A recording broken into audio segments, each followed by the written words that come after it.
Halo semuanya, Assalamualaikum warahmatullahi wabarakatuh. Saya Nidaul Husna dari Fakultas Psikologi dan Kesehatan UIN Wali Songo Semarang, NIM 18010161557. Di sini saya akan mempresentasikan tentang klasifikasi ARBK tunarungu.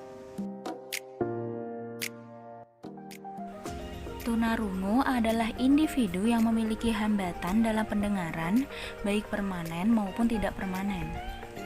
Sedangkan ABK tunarungu merupakan anak dengan karakteristik khusus dan memerlukan proses pembelajaran khusus untuk dapat berkembang aspek-aspek perkembangannya. Adapun karakteristik ARBK tunarungu dibagi menjadi 4.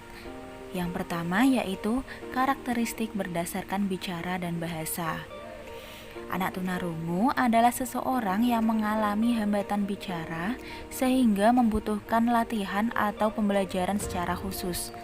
Bagi orang awam, bicara dengan anak tunarungu seringkali merupakan hal yang sulit. Semakin lama berinteraksi dengan anak tunarungu, maka kita akan terbiasa dan semakin mudah untuk memahami bahasa mereka. Yang kedua adalah karakteristik berdasarkan kondisi fisik atau kesehatannya. Karakteristik yang menonjol dari aspek fisik pada anak tunarungu adalah gerakan tangannya yang cepat. Hal ini disebabkan karena tangan digunakan sebagai alat bantu komunikasi. Ciri yang kedua adalah pada bentuk badannya yang membungkuk. Anak tunarungu seringkali juga mengalami gangguan keseimbangan tubuhnya. Membungkuk merupakan salah satu yang digunakan untuk menjaga keseimbangan tubuhnya. Selanjutnya ada karakteristik berdasarkan akademis. Secara umum, karakteristik anak tunarungu berdasarkan akademik sama dengan anak lain pada umumnya. Intelijensi pada anak tunarungu juga terbagi menjadi 3 bagian, yaitu tinggi, sedang, dan rendah. Anak tunarungu sering mengalami hambatan pada mata pelajaran verbal dikarenakan keterbatasannya dalam berbahasa. Namun, demikian untuk mata pelajaran nonverbal, pada umumnya mereka lebih mampu untuk mengatasi permasalahan akademik. Yang terakhir ada karakteristik dalam aspek sosial dan emosi. Anak tunarungu dalam banyak hal juga sering dijauhi oleh teman-temannya, bahkan juga oleh sesama penyandang disabilitas yang lain. Hal ini disebabkan oleh sulitnya komunikasi dengan mereka. Hal ini juga yang mengakibatkan besarnya ketergantungan pada orang lain dan adanya ketakutan untuk memasuki lingkungan yang lebih luas.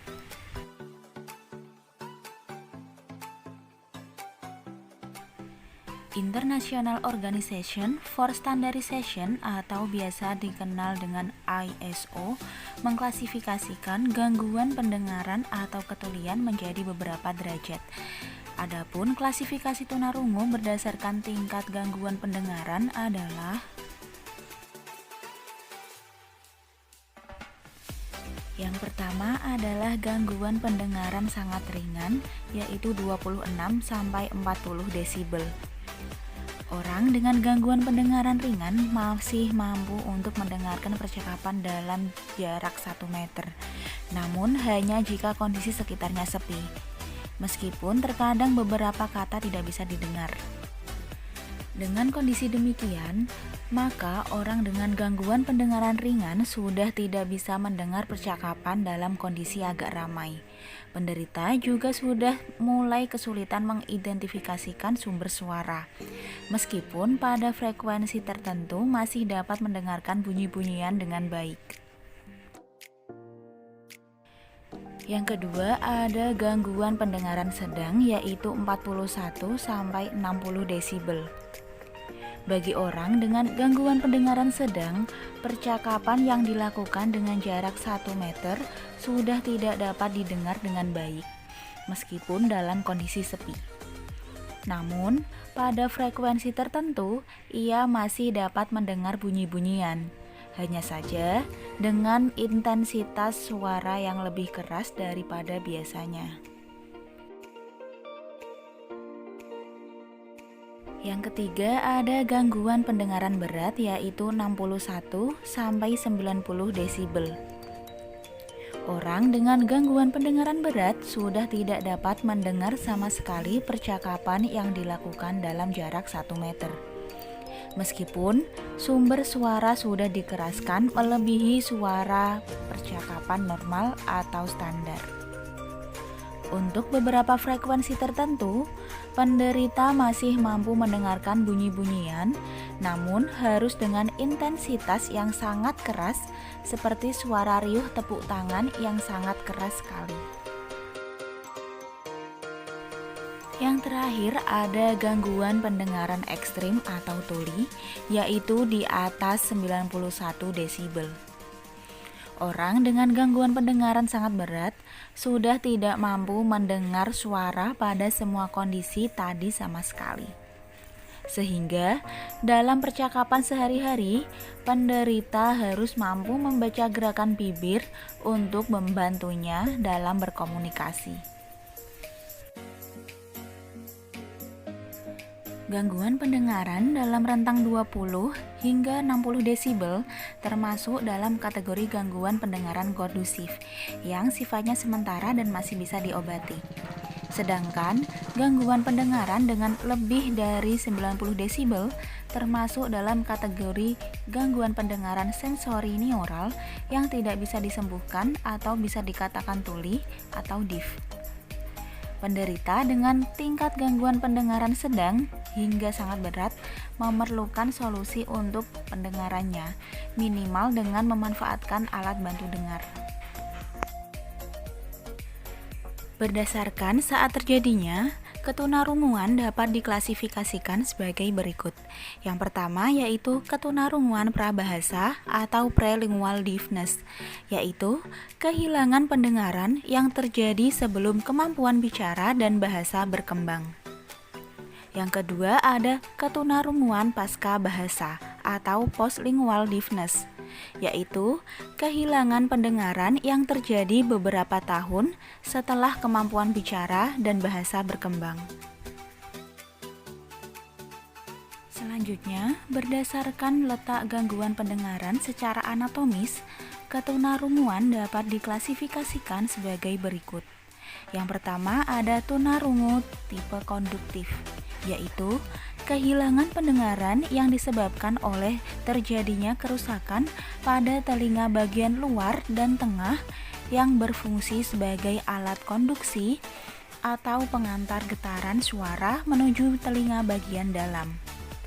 Yang kedua ada tunarungu tipe sensori neural, yaitu tunarungu yang disebabkan oleh terjadinya kerusakan pada telinga bagian dalam serta saraf pendengaran. Selanjutnya, yang ketiga ada tunarungu tipe campuran, yaitu merupakan gabungan antara tipe konduktif dan sensori neural. Artinya, kerusakan terjadi pada telinga bagian luar atau tengah dengan telinga bagian dalam atau saraf pendengaran.